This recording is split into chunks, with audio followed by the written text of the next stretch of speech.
Ginaya ng China ang atin ito coalition sa pagtitirik ng bandila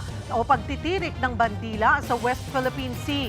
Nagtanim pa raw sila ng mga basura roon para pagmukhaing nagkalat at nanira ng bahura ang grupo ng civilian mission. Nasa frontline ng balitang yan si Mobile Journal, Arles de los Santos. Binuntutan, pinaligiran at ilang beses niradyohan ng China Coast Guard ang civilian mission sa West Philippine Sea bago pa ito makarating sa Pag-asa Island nitong weekend. Pero kahit nakabalik na rito sa Maynila ang mga volunteer, tila may pambubuntot pa rin daw ng batikos ang China. Matapos kasi ang pagtirik ng ating watawat sa Sandy Cay 2, ang China naman ang nagtirik ng kanilang watawat sa parehong sandbar. Pagpapakita raw yan ng kanilang soberanya kasunod ng ikinasa nilang maritime law enforcement. Pero hindi lang yan ang ginawa ng China roon.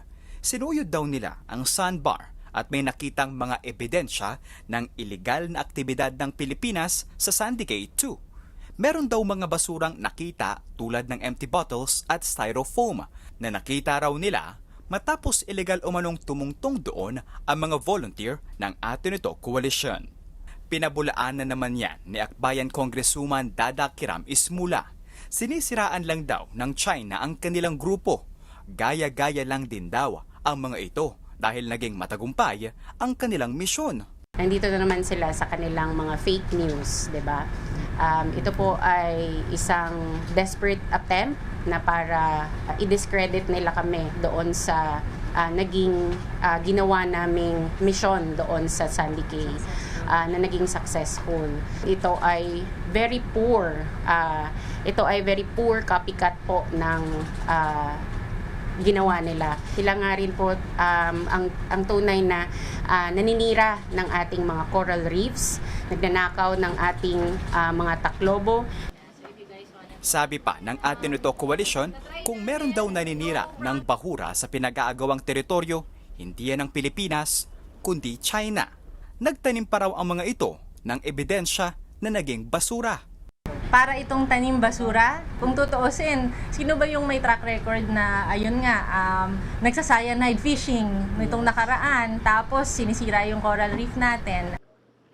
Maliban dyan, una na rin iginiit ng Chinese Embassy na ilang beses na raw nagtangka ang Atenito Coalition na mang-udyok ng gulo sa ngalan umuno ng soberanya pero parating sumasablay.